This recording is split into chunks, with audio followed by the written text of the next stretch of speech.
Hey, welcome to TL Accelerator podcast today. Thank you for joining us. I'm Chad Lindsay, your host today. I'm interviewing the wonderful Rachel Sartain, who's team leader of the St. Petersburg Keller Williams office, and she's the TL CEO, however you want to call it. What an amazing story. You're going to hear some cool things today, one of which is going to be the hydroponic streetwalker. That's a great part of her story. So look forward to that part and that segment, but also understanding about what great team leaders do in regards to capacity and velocity. So, these are important words around what she believes are reasons why she's so successful. And she's going to impart some of that wisdom to you along the way.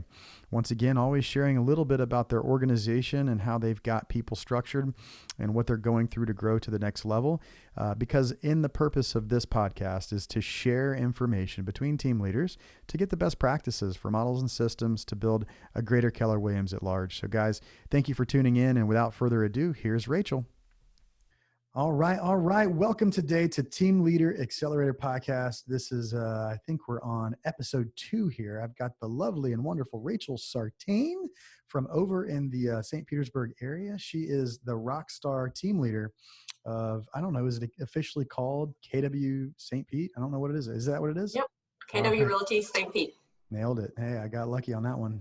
Everybody's got different names nowadays. So, good to have you on. Listen, if you don't know about her and you're anywhere in Florida, you probably are missing out because she is like one of the most influential people, especially in such a big growing area close to Tampa, the St. Pete area. It is an amazing poppin' area, and she is one of the key influencers. So if you're involved in real estate, you need to know her. And once again, I believe team leaders at Keller Williams, the way that they train us and teach us and develop us is that, we're really just high-level executives scaling big businesses, just like agents have to do. If they're building a mega agent team, they move from, being a single agent, selling 20, 30, 40 deals, and eventually they start building staff, and we teach that at a high level. But team leaders like Rachel here, running a team that basically is 290 people large, selling over 1,700 homes a year. That's like north of $625 million of volume. I mean, that's an incredible amount of production.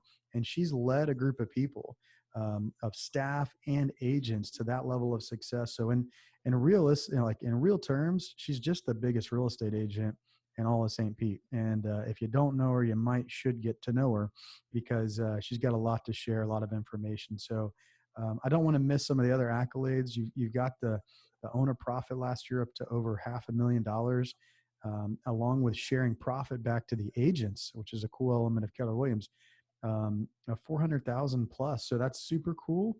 And it's only a small little time that you've been in this role, 10 and a half years, huh? Yeah.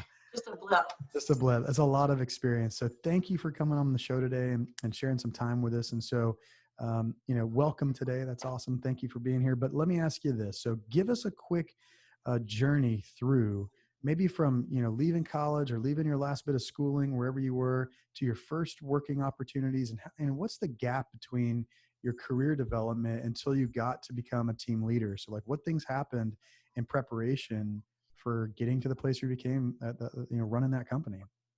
Well, first of all, thank you, Chad. Thank you for having me on your show. Thank you for that wonderful introduction. It's hard to sit here and hear somebody, brag on me.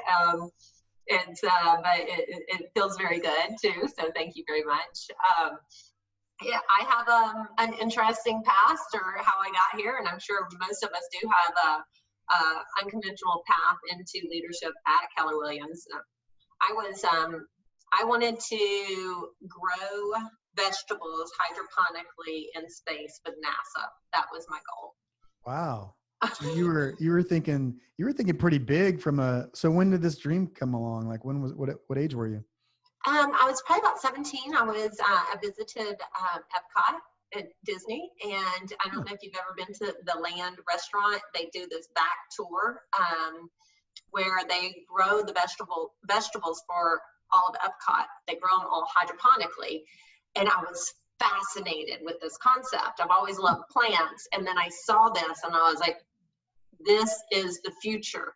of farming and vegetables. And so it was just really fascinating. And I was about 17 at the time. And I didn't go to college right after high school. I took a couple of years off. I'm from Middle Tennessee, Murfreesboro area. And I did start studying plant science, biology, plant anatomy. I have a bachelor's degree in agribusiness and agriscience, which I think is kind of funny. I learned how to dehorn cattle and castrate pigs. So I didn't know that how there was all these different skills and goals in life. So I showed a cow before. I didn't know that people showed cows back then either, but I remember one of my final exams senior year was I had to sell Roundup to a Roundup salesperson. And I never considered myself outgoing. I never considered myself a salesperson by any stretch. And graduating college, I can tell you, I was not prepared for this. I don't even think I really looked into what Roundup was. And I went in and got the highest grade on that sales pitch to the selling Roundup to the Roundup guy. Well, then I wanted to do hydroponics, and I looked all over for internships with hydroponics, and all I could find at the time was growing weed in your dorm room hydroponically. Which, knowing what I mean, like if we were in today's society, I mean, that would be a lucrative business. A couple years early on that, huh? Yeah, just a few. But yeah, that was. Are you saying that was like an ad in the local paper? Like someone was looking for someone? You probably shouldn't respond to those ads, I'm thinking. But, to do a Google search, let's see, that was back in 2000, I think, 1999, to do a Google search for hydroponics. That's really all that you're going to get. The colleges weren't teaching it then.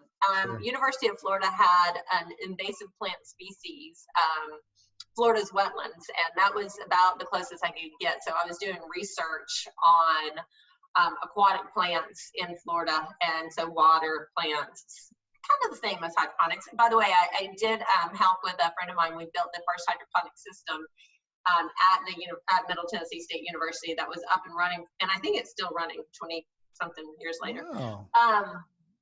But yeah, that's just a little background on me. I graduated from University of Florida with a master's degree in weed science. I'll probably get a really good job nowadays with that title. And I fell in love with St. Pete. I was married, had a small baby. She was about 2-3 months old. We moved here. And there's this place called Weeden Island. It's a natural nature preserve, and they had 2 positions open. I got my real estate license while I was pregnant. My grandmother and my aunt had sold real estate back in Tennessee since the mid-'80s. So I always have been around real estate. And so I decided to get my real estate license too, because I found out that research scientists are very boring. And I didn't want to be in that arena all my life. So I moved here and I applied for 2 positions at Weeden Island. One paid $27,000 a year, and then the lead scientist paid $32,000. Ooh, big jump. Big money too, let me tell you.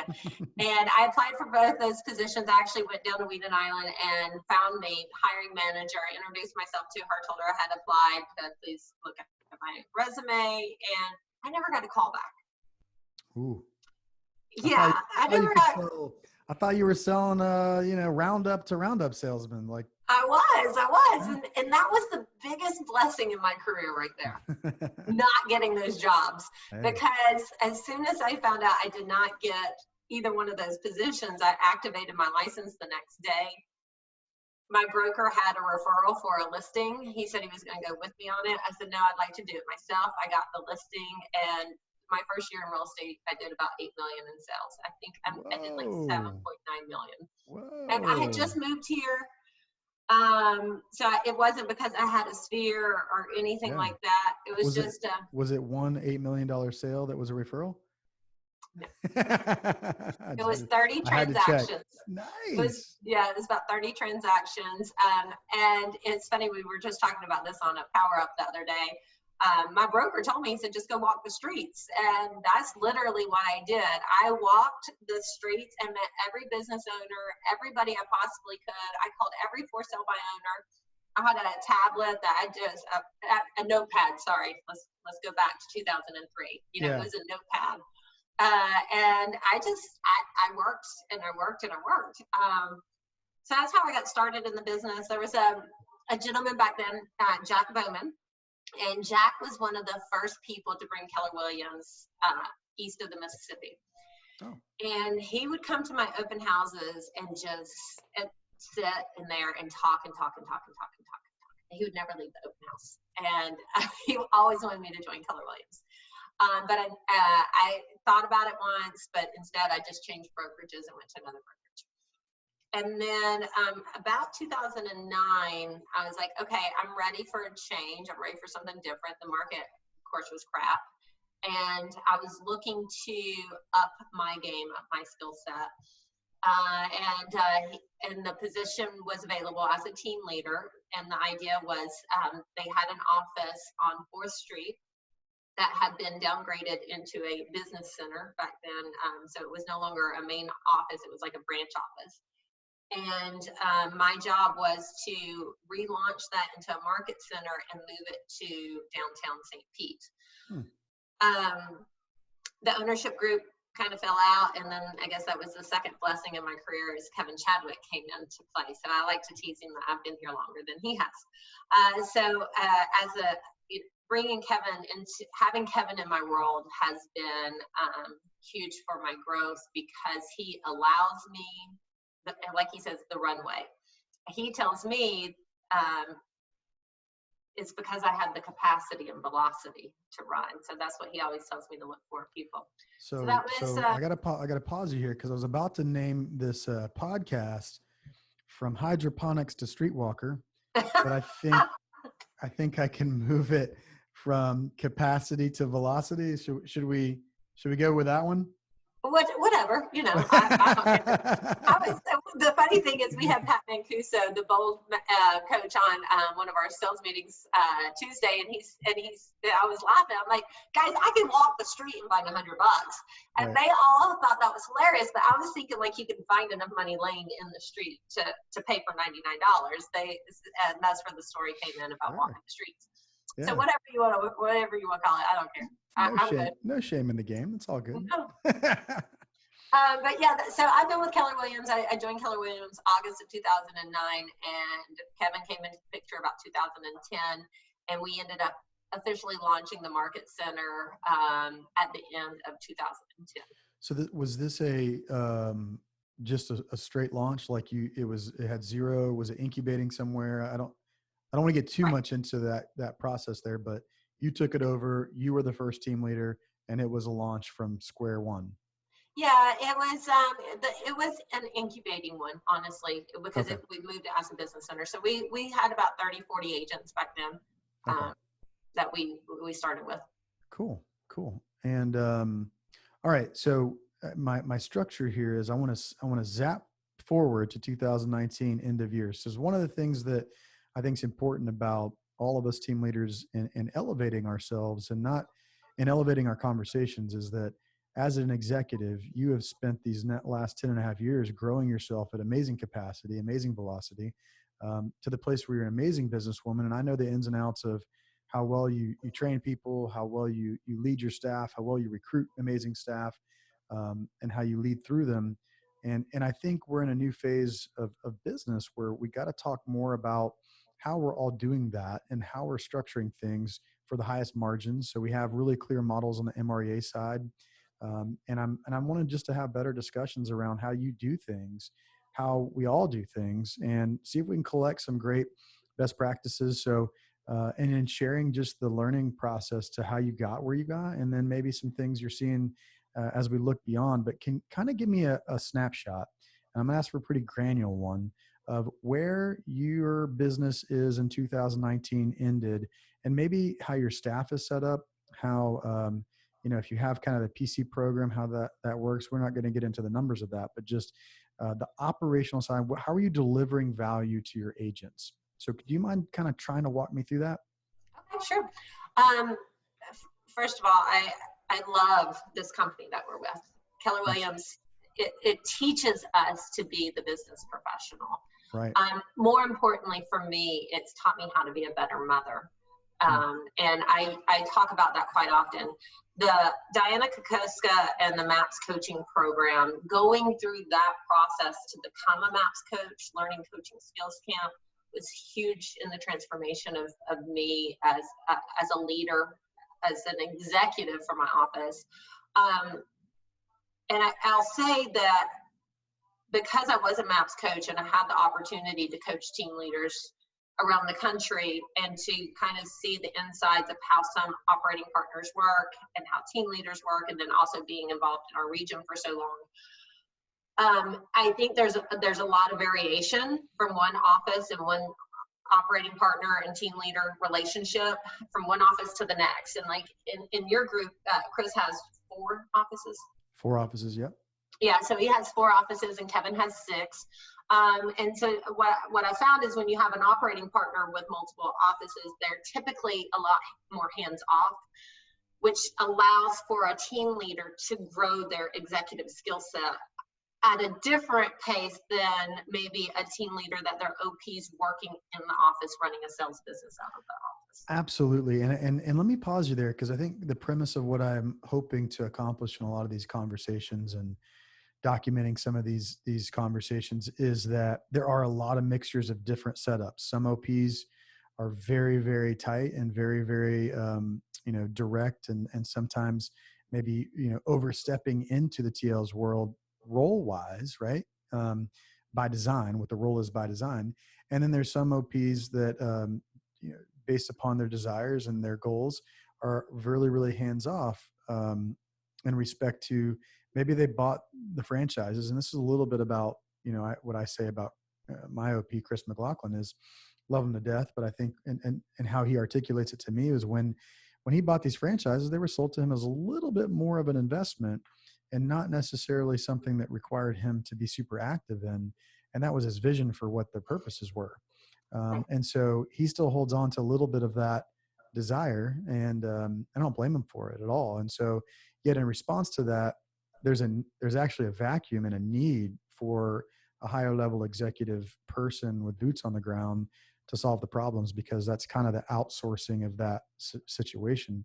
And so there is a lot of variances between the OP and the team leader setup, the ownership groups. And I think giving some models around how those team leaders can be different in those situations and how much power they can express and how much they can't, and in appropriate ways to all get us to the ends where we want to go. So you make an amazing point that everybody has such different setups, and it's not going to be universal for saying, hey, I do it this way because of this. And I think that's probably where you're leading, is that you have a lot more and I have a lot more. Hey, Chad, just go make me money and figure it out.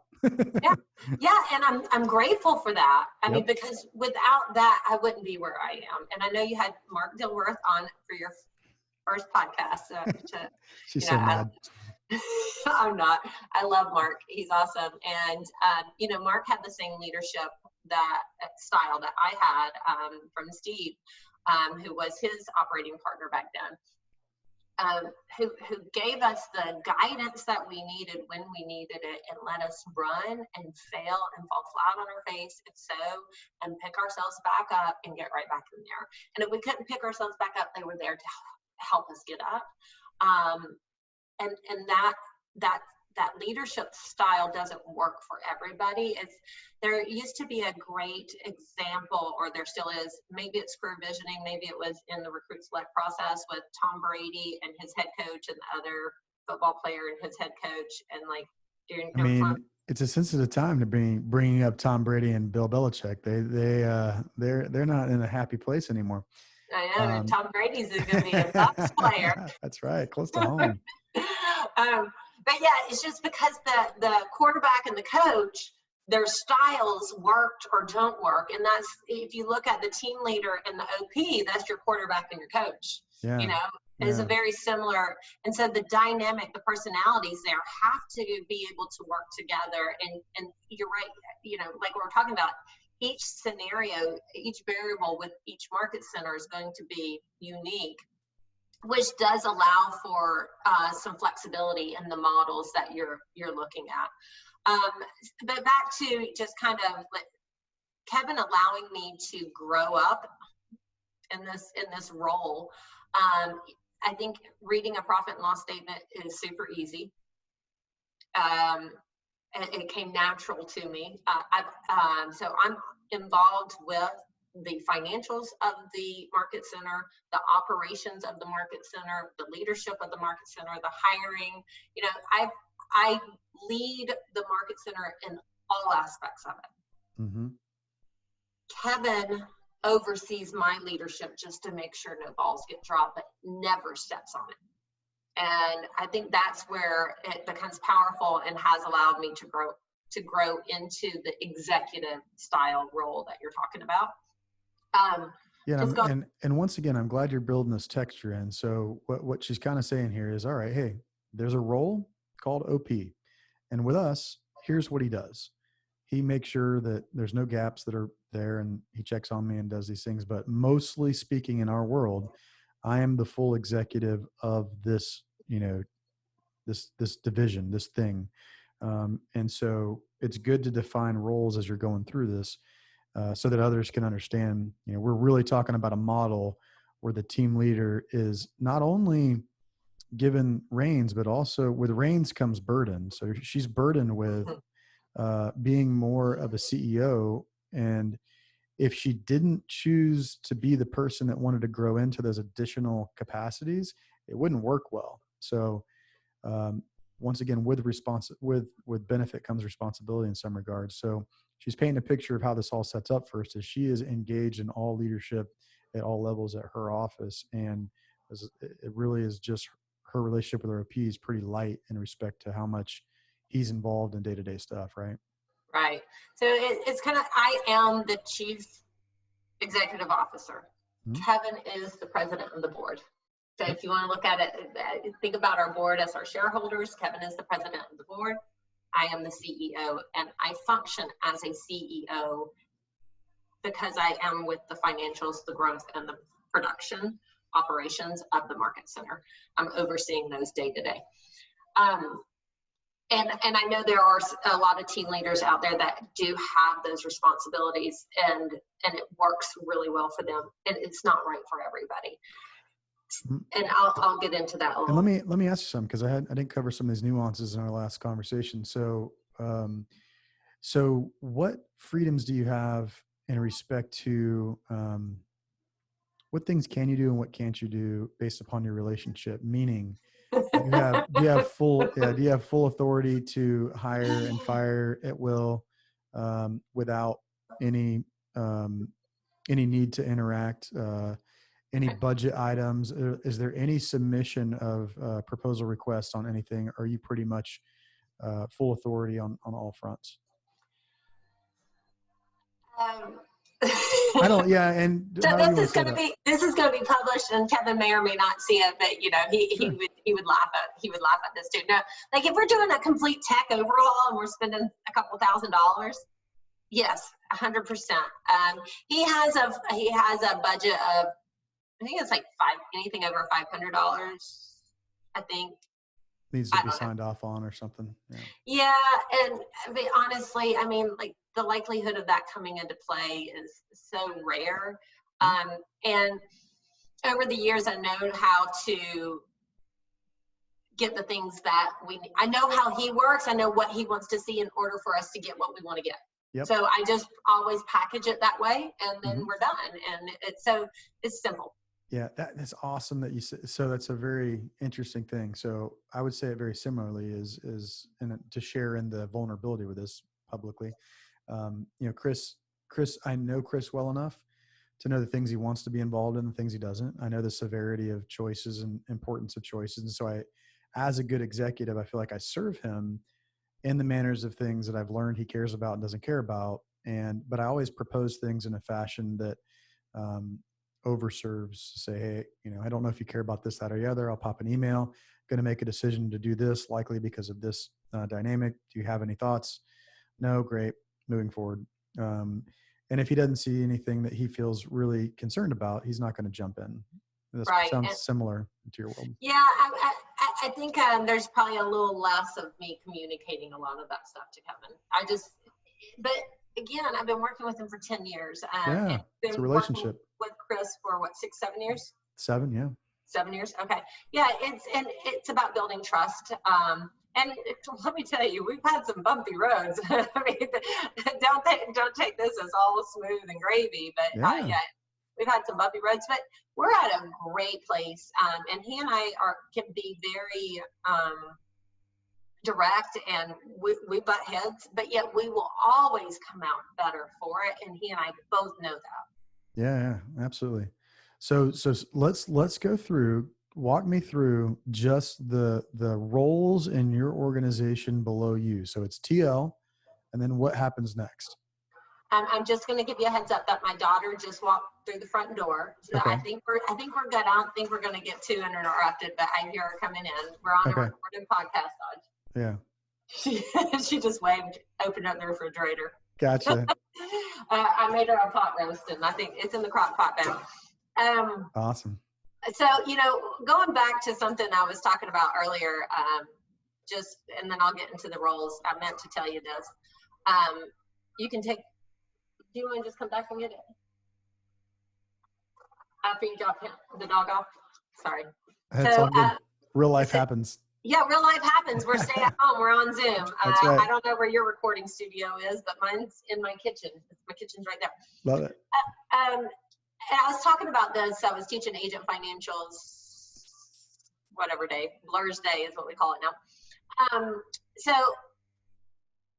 for me, being a better mother, this company's taught me to be a better mother for Audrey. What I've always wanted to do was create a platform that when she was ready to launch into adulthood, into her life, that platform was as high as I could possibly push it. She's 17. She graduated school already, so she started her junior year in August, but she had graduated by December, and we bought 2 investment properties together. She just moved out, and she lives in one of the investment properties. And she's my executive assistant, and she's just amazing. Like she's been at Home Depot getting appliances and doors and meeting with contractors and electricians and plumbers and making sure like everything's happening at the investment properties while I'm sitting here on Zoom calls. So that's awesome. That's super cool. Yeah, this company taught me these things. Yeah. And this company taught her those things. So I've sent her last year. She's gone to Quantum Leap 3 times. I know they're doing for young adults. Wow. The one with Gary Keller out in Austin made the biggest difference for her. And then I had, they're doing it all virtual with Zoom right now. And so she's involved in those. She called me and she's like, Mom, you haven't been doing my 411 with me. My 17-year-old says this to me, okay? And that's like accountability back to you. Is like, how often are you doing yours every day? Man. Yeah. Woo. So now we have a standing 10 o'clock appointment that we check in and do 411 and just talk about priority for the day. And I share that because I'm amazed by it. I'm amazed by her. I'm amazed by our relationship. I'm amazed by what we've built. And I owe it all.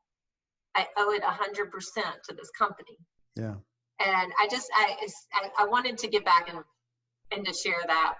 We've started, I've got a business with her called All Star Helpers, where they do a lot of like hauling, yard work, prep work. It's young adults, young athletes saving money for college.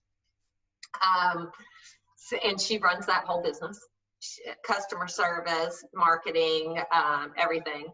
And then we have a bookkeeping service for realtors, and she helps do all the marketing for that. And then we have the investment side, buying investment properties and holding those, and remodeling and holding. So she's read Flip. She's read MREI several times. She's reading Shift. I love it. So just, throwing that stuff out there. So you're hitting actually on my second topic of TL. So I got this idea. TL Accelerator has two veins. It's how do TLs do their job at the highest level to accelerate their their production and their value in that market center, but how then do they also accelerate their personal wealth building? I feel like too many TLs are caught up in the waiting for a tap on the shoulder. You've done a great job. Now you become an OP and we're going to give you ownership. And like, no. Like there's 1,000 other things around your world that you can take benefit from. And so I've got these two vain ideas of going, let's expose more of what you could do. So these are great ideas. Like, you guys should be investing in property. I found that, you're the most influential person and should be in real estate in your daggum zip code. What private investor wouldn't want to know you and like invest into any daggum thing you come up with around real estate? Well, Chad, I'm gonna say this, and it's gonna offend some, but you know what? I offend people, and here comes the redhead. It's because I'm direct and I don't beat around the bush. I'm going to tell you like it is. If you're not taking advantage of the models that are being taught through Keller Williams to be a business owner, you're. This is a phrase I heard an agent say: you're either crazy or lazy. And so, like, this book teaches you everything you need to know about setting up a business and running a business. So the MREA, and then you read the MREI and it's like, duh, I can invest in real estate. You can read, hold, and flip and shift. I mean, like, all the information you need is right there. And I have an office of realtors that are out on the ground finding properties every day. Oh, so you only have 290 bird dogs at your disposal. I mean, that's, Exactly. So if people aren't taking advantage of this, then they're either crazy or lazy. So we were at a regional training. It might have been the ALC. It was the ALC. It was the ALC clinic that we were at. When was that? October, September, August? I don't know. Yeah, sometime third or fourth quarter back then. Yeah, and I had an agent that was financially strapped, and I said, hey, do you have any investment properties for me to buy? And he's like, yeah, I got one. He said, I've got a 4-bedroom, 2-bath home for $135,000. Now, our average price point around here is about $280,000. That's the one Audrey's living in and finishing the remodel on. I'm going to do a cash out refi on that. It will appraise for about $275,000. Nice. And that's we closed in October, and we're going to refi it in May. If you're not and then go buy 2 more properties. So if you're not taking advantage of this information that's right here at your fingertips, you got your blinders on and your ears clogged. Like, Wake up. Yeah, absolutely. I love that. And that's huge. Sorry. So that's I get passionate about things. And you can't tell. So, she talks about how direct she is and about how she may offend, and I can appreciate that. So she's about to see that I can be direct and very, so, okay, we're on, I think the second time I came around, I'm going to need you right now to delineate your operational team. Okay. And then we're going to do all the fun stuff, but I got to get this licked out of the way because I know we can talk forever about so many cool things, and we all love Keller. But I want to get to some of the core dynamics of what has allowed you to run an organization of this size. And I really do believe that what you guys have accomplished is so neat. You were, and I forgot to mention this earlier. In the first quarter, you ranked in the top 10. You were upwards of 8th position for profit share in the whole daggum company. So like when we're talking about someone to model what you've done to create an amazing, profitable company, you have something that others would love to know. And I still believe it starts with how you scaled this company in a matter of holding tight budgets, but also these organizational elements. So hit me with that real quick. Just rattle them off. Who is underneath you? And then we're going to have all sorts of fun talking about everything else. But tell me who is from underneath you who supports you in the company. Do you want me to get my easel out and draw it for you? No, let's just talk it out. So you got TL, you got MCA. Do you have an ATL? I'll tell you the roles that we should have. Call them what you want. You can name them however you want to name them. No, I mean, we should have, we got a lot of holes in our. I don't want shoulds. I want to know what you got. 2019 end of year. I'm going to lay out what my org chart is in my office, and then I'll tell you who we need to hire. And then if anybody's listening that wants a role, there we go. Reach out. So you got your TL, your PC, and your MCA. I've got front desk, Okay. communications coordinator, agent services, assistant MCA, and ATL. Oh, I'm also the broker. I'm the broker of the downtown office and the beach office. Do you do compliance or? Heck no, I got two compliance officers. Okay, so hold on. So you have, is that, are those shared assets between different offices, or is that your? No, your that's for our downtown office. We got two compliance officers. We just have them on a half cap and we give them the office space. And then we have Murray Coleman as our broker resource as well. Okay. Murray Coleman is a broker resource. Okay. So that's kind of like the full scale. So I'm gonna read it back to you. TL, PC, MCA, DFI, communications director, coordinator, agent services, assistant MCA, two compliance officers, and Murray, who's a kind of a broker support, customer service type guy. Did you get ATL? ATL, I missed that. Okay. ATL. So do you want to know the roles that we have existing today? Out of those 9, I think. Oh, you have some vacancies. Okay. So these are the roles. This is what your org chart should be. Mm-hmm. And it was at one point, but now we got some vacancies. Yeah. So out of those 9 roles, we have 6 vacancies. Ooh, girl. And that's by design. That's not by default. So we have a PC, MCA, and myself right now. So this is due to a little bit of Corona back? This is 100. Yeah, this is 100%. We did a lot of scale back. So what we did is, and this is going to go into the conversation that you're asking about, bigger picture. Mm-hmm. In our area, we've got 3 market centers. Kevin Chadwick owned market centers. So it's St. Pete, the beaches, Gulf Beaches, and Seminole.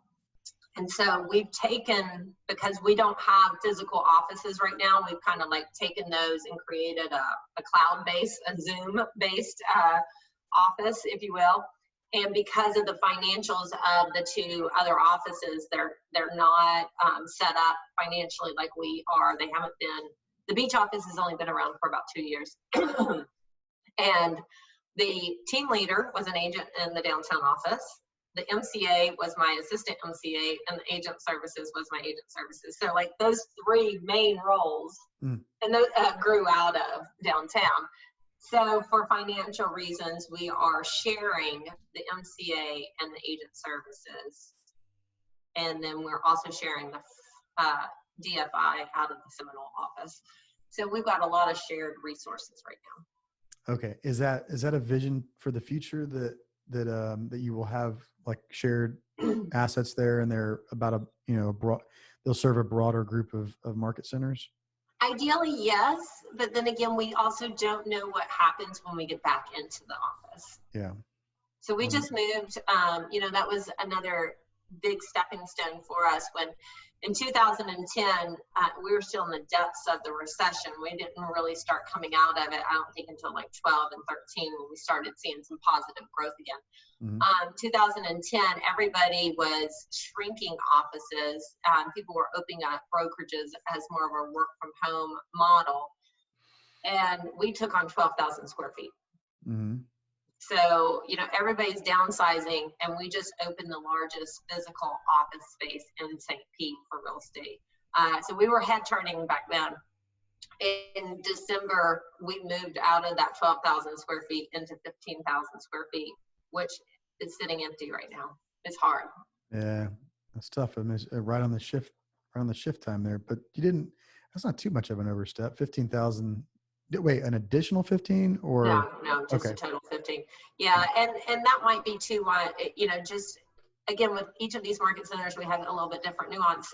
But at the 12,000 square foot one, we had a storefront downstairs because it's like main intersection in Beach Drive, downtown area of St. Pete. So we had a storefront, and then the main office was up in the tower.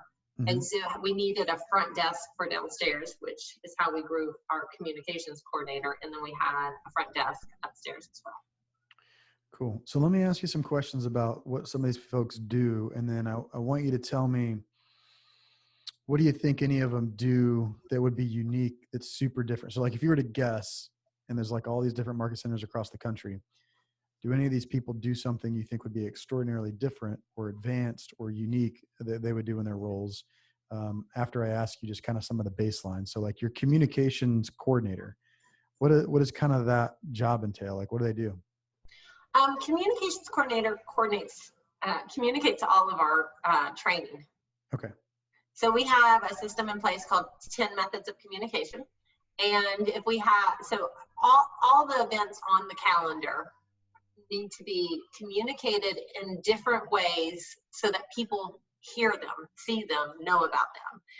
And it's because you can send an email, you can print it on a calendar, you can do a text them all, you can create a Facebook event, you can put it on Facebook, you can have a closed page, a public page. Like, there are all these ways to communicate what's happening, and still somebody's going to say, oh, I didn't know about it. Yeah, yeah. So we have a role that is dedicated to communicating out our events to attract our own agents and outside agents to our training classes, because we feel like that is one of our biggest value tools.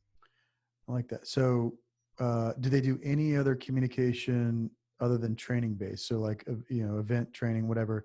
Do they do anything like if you're doing a contest or you're doing, hey, this agent did really good today. We're going to send out a marketing piece to say, congrats, great agent.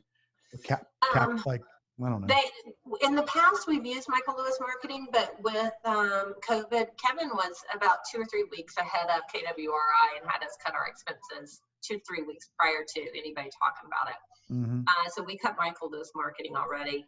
They were doing it now. Our communications coordinator, that lies on her creating, because again, it's communicating. It's just communicating what we do. So if you think of everything that communicates what we do, communications coordinator does it. And that includes maybe making the recruiting presentations or information sheets for orientations, recruiting, DBPR mailings, just anything you can think about. Some administrative tasks around other functions. Yeah, communicating. Yeah, I mean, she's literally communicating what we do, just in different areas. Yeah. It's kind of like internal, external marketing. Like I keep having this idea that there's this person that needs to exist that sells our people on our stuff and sells external people on our stuff. So 100% what she does. 100%. I can send you her 30, 60, 90. Oh, cool. Love that.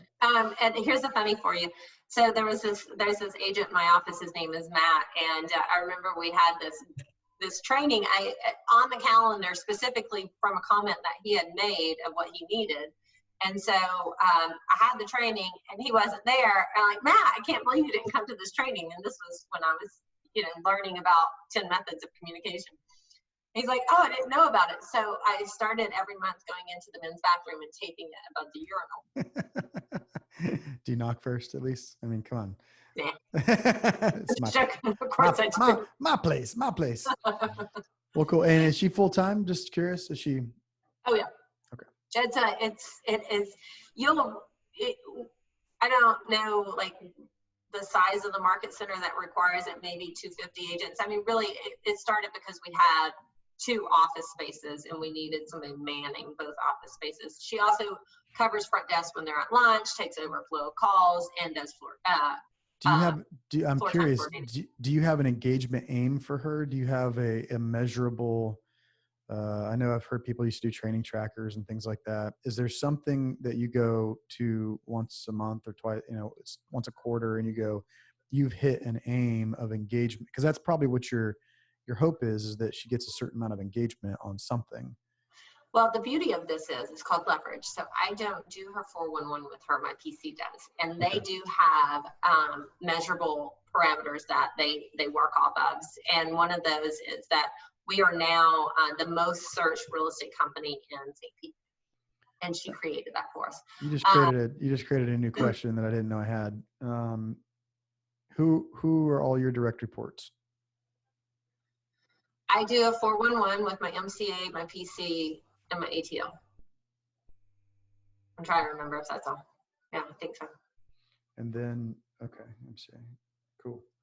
And then who has the next most people underneath them that they're responsible for? PC? I would say MCA? MCA. MCA is going to be doing front desk, and did I say agent services? I do agent services too. Yeah, yeah. Oh, you do agent I services said as well? APL, agent services, PC, MCA. So I got 4. And what does agent services do in your market center? What's that role?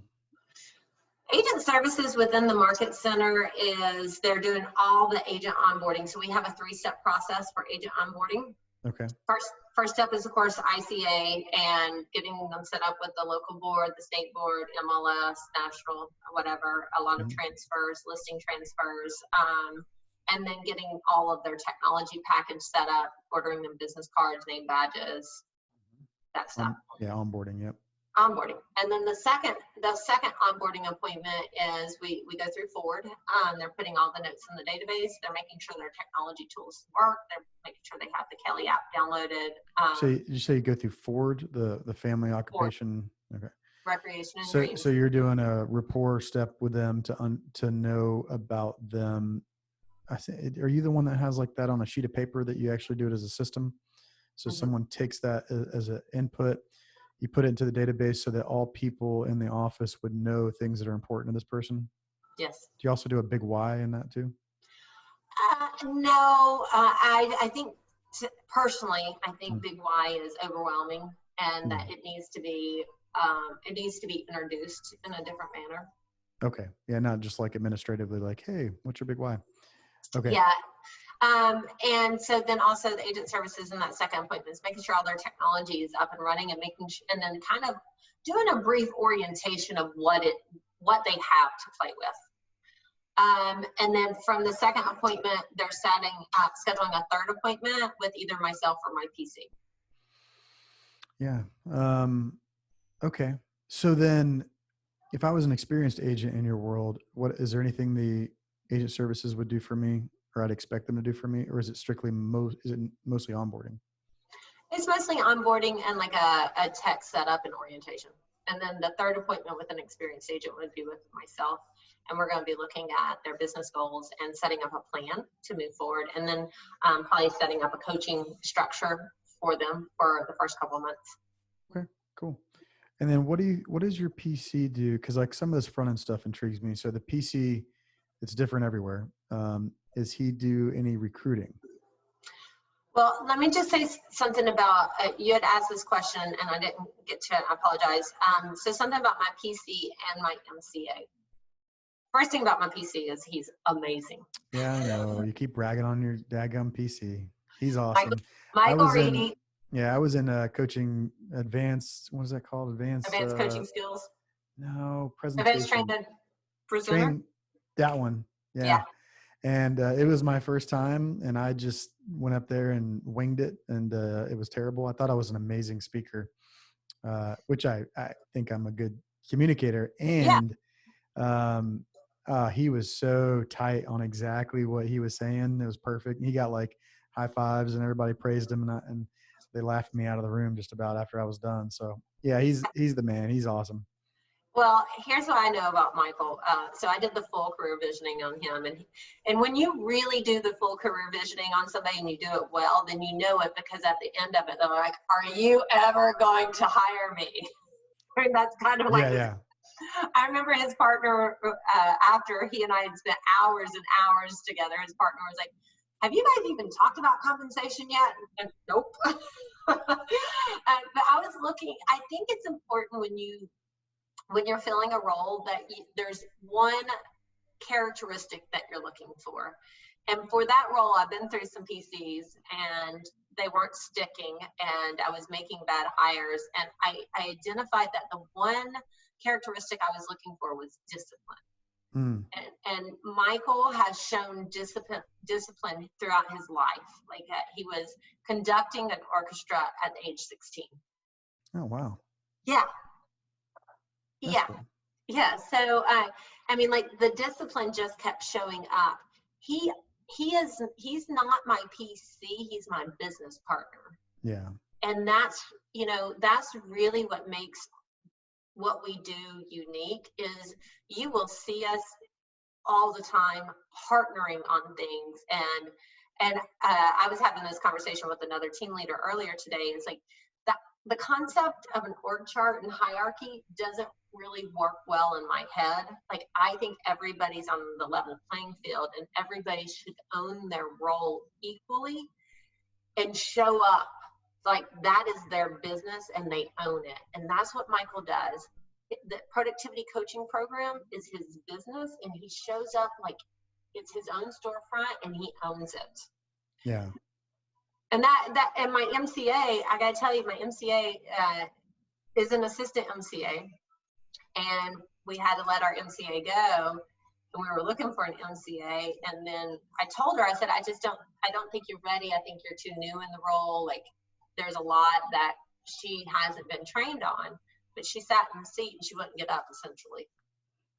and what I mean by that is I want somebody that takes the role, that owns it, that they're possessive of it in a good way, like they're determined. And those are, and I think that's because that's who I am as well. Yeah. And I love that about others. So let's take this to more of a, so like, if someone was listening and we were trying to, you laid out your organizational chart for me. So we've got a total of 9 plus some brokerage and compliance assistants, right? So is that? There's 9. Yeah, there's 9 roles. Okay. So, so now you're starting to give me some characteristics of qualities of these people when we're trying to determine who's good talent for the role. And so let's take a minute, as you've done a good job in some areas. So these are people that you see a lot of talent in that have helped to get the business to where it's at. You mentioned some qualities there. So discipline. You've also said somebody that owns their role. These are things that Gary talks about in a lot of our trainings. And then we get trained to look for these things. We get trained to vet, a process that takes months to vet someone through. But it's interesting being on the other side. So I can tell you on my side, I've gone, it's weird. It's like, I'm curious how you think about this. We all go through relationships in life.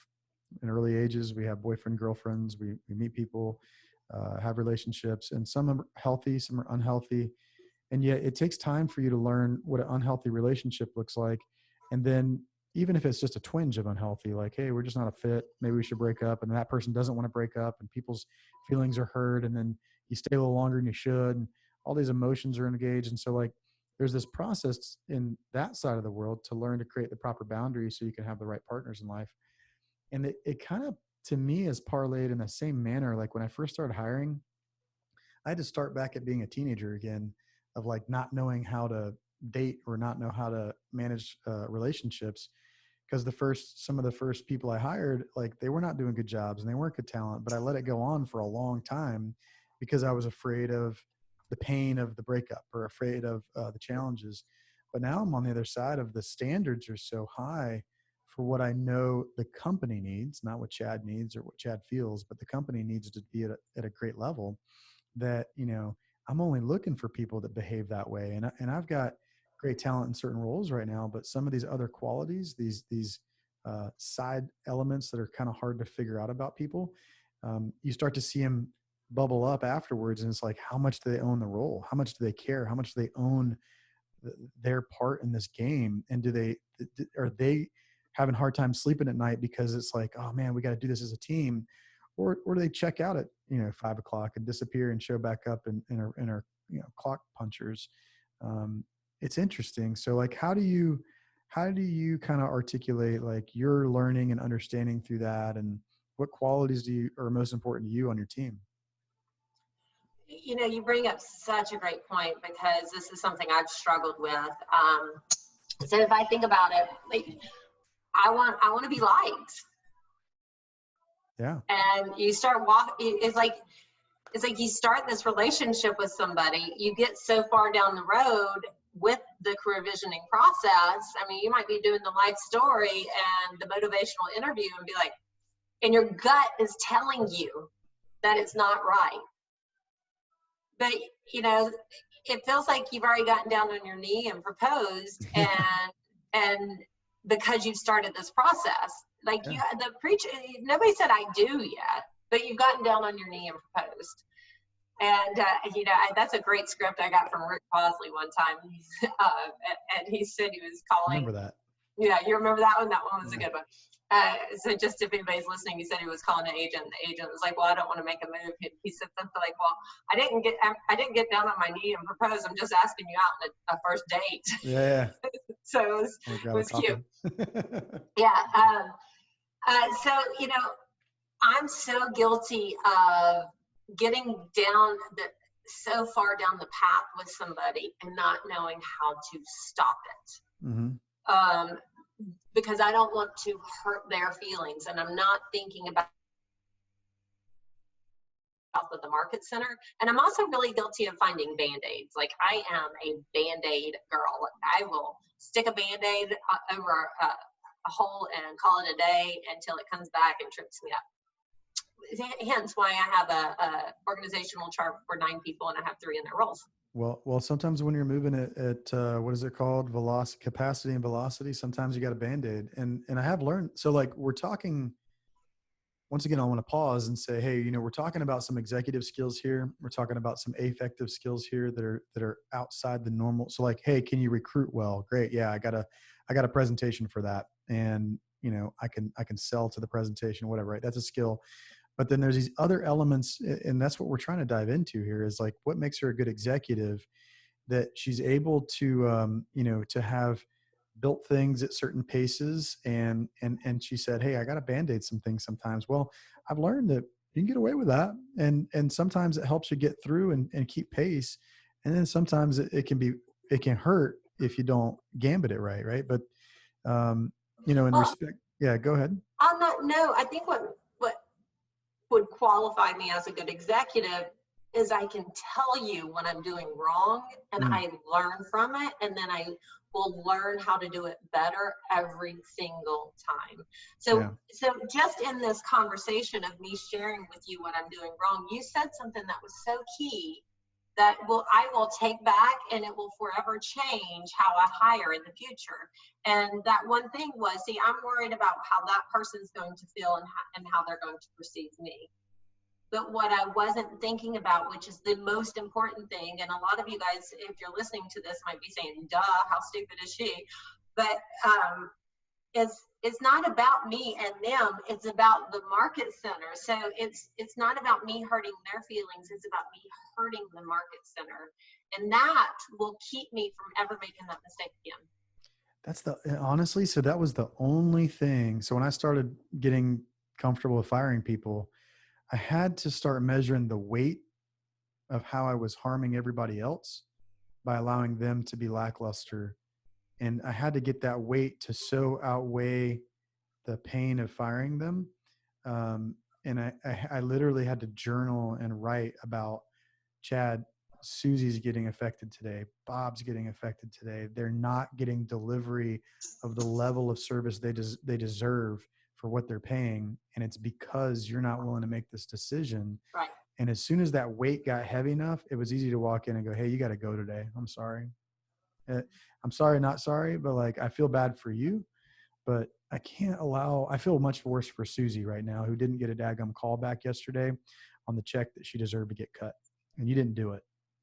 And she deserves better. And so, I appreciate that, because that's what I'm saying is every day we get to learn.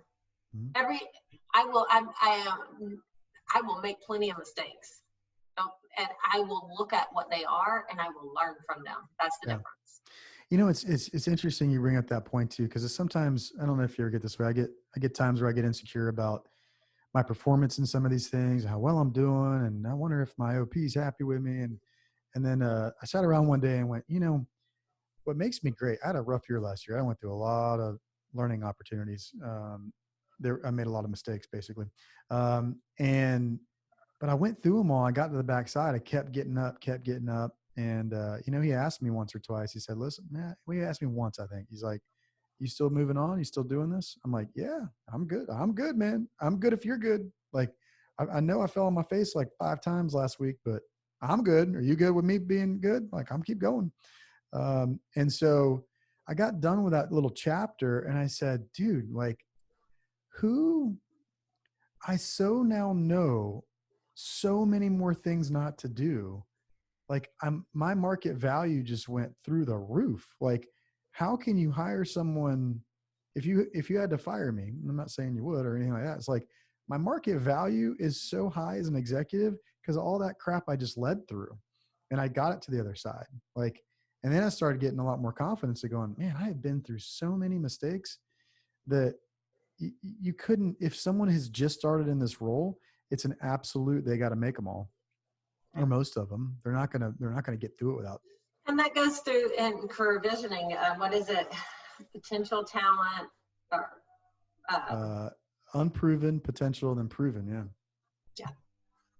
And then proven is like, yeah, you got the scars already. Like we can see that you've been through that. And that's, And just because somebody's proven in one market territory or with one market center with one OP doesn't mean they're proven in another.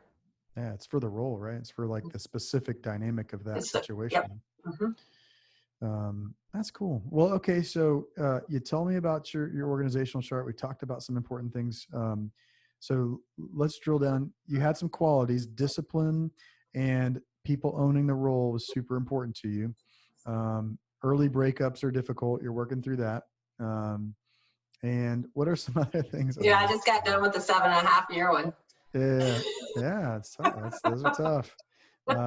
What else would you want to share with, so if we were to be like, okay, I want to be like Rachel, superstar, like awesome job. She spent a lot of time growing, but like, what do you want to impart if it's a new team leader you're talking to and they're watching this podcast and they're like, man, I want to be like Rachel.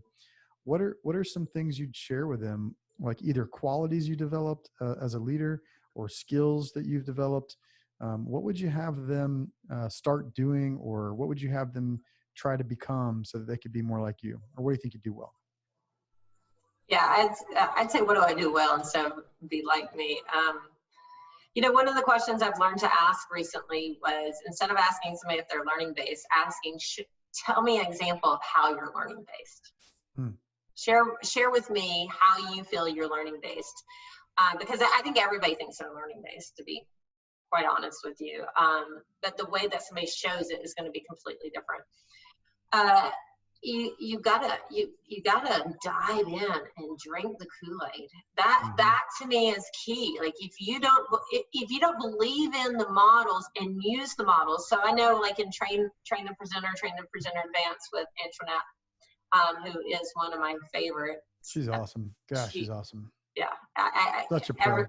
I've never met anybody who didn't like Antoinette. She's like thebomb.com. Yeah. So, when you do train the presenter or train the trainer, I don't know which one it's called anymore. So time out. I got to tell you. So I can't tell if I love her or dislike her. I'm going to go with love still, but she did fail me and I out of that daggum class. And I think I respect her more for it because I wasn't prepared. But I do have mixed emotions and I'm not going to lie about them.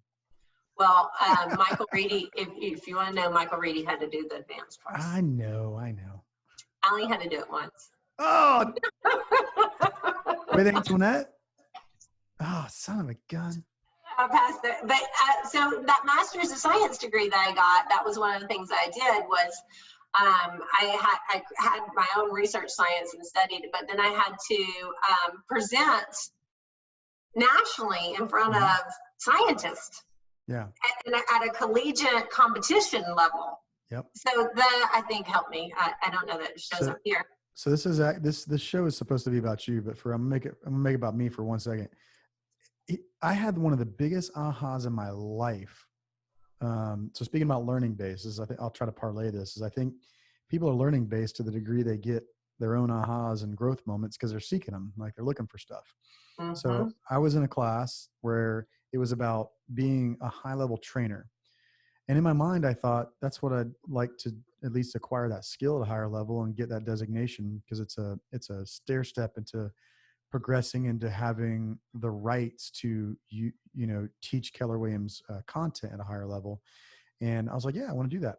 I get there, I go through the process, and man, it's just like life changing for me.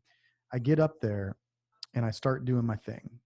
And my thing was, how do I bring this piece of content that I picked alive to the degree they're going to get an emotional response with this content that I'm bringing to them? So I start off this thing and I'm like, welcome to this training event. It's going to be amazing today. Let me ask you this. Let me tell you that.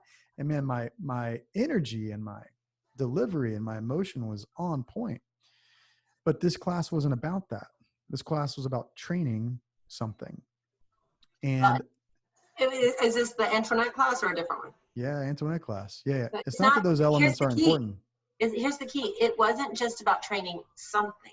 It was about training a Keller Williams training course. Yeah. Yes. Making sure that we're using our Keller Williams training and delivering that at a high level. Yeah. And let me give you some of the nuances. So for an example, it's like, okay, let's talk about this concept.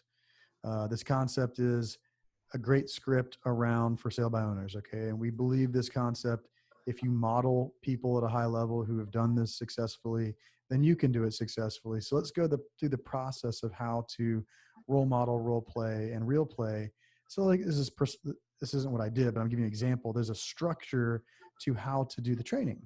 And then after you do the real play, then there's, okay, what were the ahas? And then let me hear from you, Susie. Let me hear from you, Mike. And you got to figure out how to get the flow of it. And you got to all do it on a time where you can't end it any less than a minute under 19 minutes or whatever it was, 20 minutes. And so like, you got to be pretty darn good at delivering this stuff and following the mechanics of that course. So I got in there and this is where my aha comes. This will be interesting. I don't know if I've told you this. So I deliver a very emotionally charging speech and in my mind of training. I went through the content in a manner that I followed the mechanics, but it was a bit sloppy because I had some timing issues. But in my mind, I'm going, okay, I had a timing issue there. Missed that question a little bit. The workshop part wasn't as long as it should have been. But man, it was pretty darn good. But the front end of that, I'm making people cry. Come on now. Like I was good. And so I sat down and I said, immediately when I sat down, I said, yeah, that wasn't what they wanted. And then I go, well, what did I do then? Because it was good, but what did I do? And I go, it ain't training.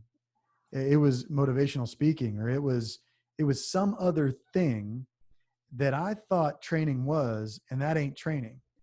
And I had this, like, all of a sudden I filtered my whole world through this dynamic that I am not a good trainer. I am a very great influencer and inspirational person and motivational person.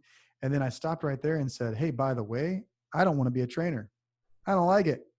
I didn't want to go in and do that. But then I mapped back and I said, well, how bad am I delivering skill content at my office? Because that's what I thought I was doing for 7 years. And there was this whole like, holy crud, Chad had totally misdiagnosed everything. And then at that point, I also said, I don't really care to be a trainer. I want to motivate. I want to inspire. I want to do where I'm gifted. And I don't, and there's value in that. So like, I just want to go do that. Well, I'm going to ask you a question about that though. Yeah, hit me. To motivate and inspire, don't you need to give a path so that they can learn how? Yeah. So I don't think it's I don't think it's not that I don't, like I structure to a delivered piece of training is not a negative thing. It's not a skill that I don't think would be helpful for me to learn. As a job or something someone's going to hire me to do, I don't want to do that. That was the aha. Okay. Like I don't want the burden of delivering. How about this? I also saw from watching your daggum guy do it so well, the time he put into being a great trainer, all the I don't know what they called, the lesson planning. I think it was lesson planning. Goals, objectives, introduction. All that. You gotta introduce the activity. Yeah. You gotta close out the activity, and you gotta do ahas. Yeah, all that structure. That's not structure. That's 6 bullet points, Chad. Come on. I have it as an outline for every single class that we teach. That's amazing. And so I'm going to step up and I'm going to desire to be a better trainer. And I don't want to be paid outside of my team leader role to But do that. I don't think it has anything to do with that. So the whole point of teaching in the market center is to move people, right? Yes. Well, I don't know. Sometimes it's to deliver a skill, like CMAs. Like, I don't want Yeah, to teach that but class. that's to move them, like to move them from point A to point B, to become better, Yeah. to Okay. help somebody become better. In some area. Yeah. I am passionate about being a team leader and the role that I'm in, because every day I get to see how powerfully it impacts somebody's life. Yeah. So all I ever want to do is take the Keller Williams information and be able to deliver it in the most powerful way to help somebody move forward in their career, in their business. In their Okay, I'm life. gonna take it back. I want to be a great trainer. I'm just not there yet, and I'm embarrassed about it. And I don't want to be on stage of people going, "That's the best trainer in the world." That's what I thought I wanted. I don't want to do that part. I want to be a great speaker and motivator. And there, by the way, there's a whole craft and different mastery along that course. Yeah, I've got a book up here called The Storyteller's Secrets. Yeah. It's from TED speakers. Like how you do a TED Talk is the same way. It's a 20-minute talk, and there's structure behind it. There's flow behind it that you don't realize if you're just listening to it. And that's what makes a great TED Talk speaker. That's what makes a great trainer. But we really got off track. Yeah, we did. I told you we can get, crazy on the back end here. We just had to get the structure up front. Well, So I'm gonna get us wrapped up because I know we gotta go. Okay, so let's wrap this up. If a team leader wanted to become like you and they were the model, what's one thing that you would have them focus on so that you could say either a quality that you developed and maturity, or something about you, or a skill that you think is the most important? you said maturity, and I mean, I just took a. I started in this role when I was 32, and I'm 43. And I always tell people, when you're in your 20s, you know everything. When you're in your 30s, you look back at your 20s and say, "Damn, I didn't know anything." And when you're in your 40s, you're like, "Oh, I get to learn everything." So that's how I feel about life. Honestly, if you give me an obstacle, I'm going to overcome it every single time. Any obstacle you give me, I like to say I'm a hurdle jumper. If there's a hurdle up there, I'm going to get around it. I'm going to jump it.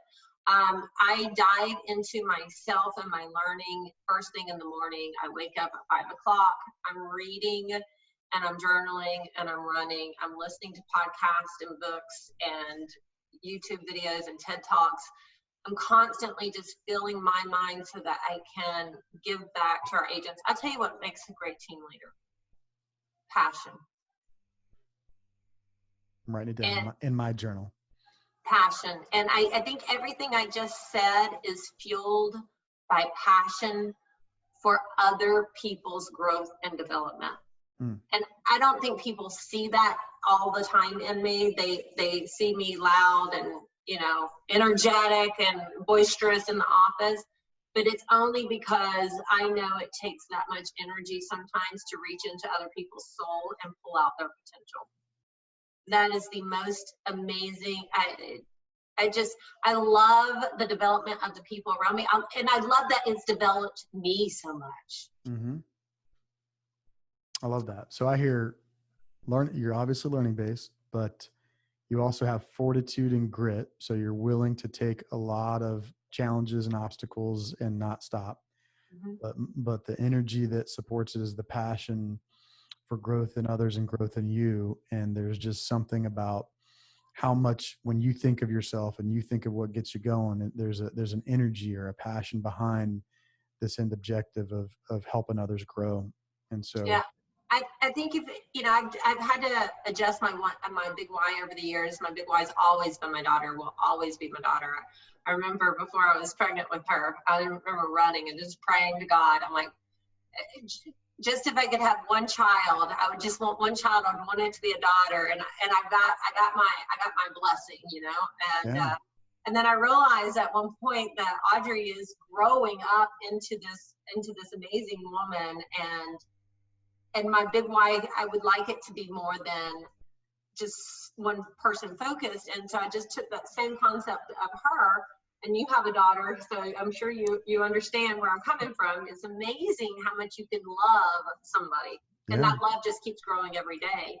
But I took that big why and expanded it to be, let me clear the path and lay the foundation for others to be able to launch from and run on. Mm-hmm. And so that's kind of my why, is I get to clear the path and lay the foundation, you run. Yeah. Yeah. I don't know how you feel, but I have a similar vibe for that, like a similar passion, similar hunger. And it was just because I think not that it wasn't there for me, but either I didn't know how to look for it, or because I also believe mindset played a big part in why I didn't have certain things in place. But at least in my own mind, I was like, this is harder than it should be for me getting off the ground. And like, I kind of want to make it easier for others. For the Chad that was 23 years old and trying to start 4 businesses that none of them worked. Like, And you where knew was, everything at 23. no, I knew it all. Yeah. Had Hey, it this all. is my new favorite question for asking 20-year-old men. Sorry, I'm being just 20-year-old My mind, 20-year-old males. I'm still about as mature as that. So let's see. No. But I always have these like 20-year-old males coming to me in the office. Hey, I've got this great new idea. Oh, yeah. You know, they're going to rule the world with all their money and big ideas. And so I have a great question. I ask now. I'm like, okay, are there any holes in your plan? No, I'm 25. I'm 28. I know everything. So I ask the question, are there any holes in your plan? No. Okay. Then it's not a good plan until you find holes in it. Oh, well, that's good. I like that. That's really good. Every great plan has holes in it. And if you can't see them, then you got your blinders on. Ooh, that's good. That's good coaching right there. All right. We got to wrap this thing up. So podcast world's been listening. They have hunkered down for quite a long time. This might be a part 2, a part 1, part 2, because I don't know if anybody can listen as long as we've talked. Okay. Any final words that you want to say to the team leader world out there? We've talked quite a bit, and you'll probably have to come back to share more at some point. But as we wrap up, any final words? I don't know. I would say, like, don't take the role if you can't own it and you don't love it and you don't love the people you serve and want to contribute something bigger to the world, because that's what we do. We're team leaders, and we really are leading and influencing. And you're on a pedestal, and how you show up and how you act is extremely important. Awesome. Well, Miss Rachel Sartain, the team leader of St. Petersburg Realty, Keller Williams, whatever it's called. Thank you for joining us today and sharing all this wonderful information. You're awesome. And so thankful you spent some time documenting your awesomeness so that everybody else can listen. And yeah, we look forward to having you back, I'm sure. But thank you for joining us on the Team Leader Accelerator podcast. And we'll be having you out there. And for those that are listening, please subscribe, follow us, help get this conversation broader, because we want to build executive skills and executive thinking and all the team leaders across the country. And it all starts with a conversation. So thank you for joining ours, and look forward to having one with you as we grow this organization together. So thank you, Rachel. And we'll be all talking to you soon. Thanks, Chad.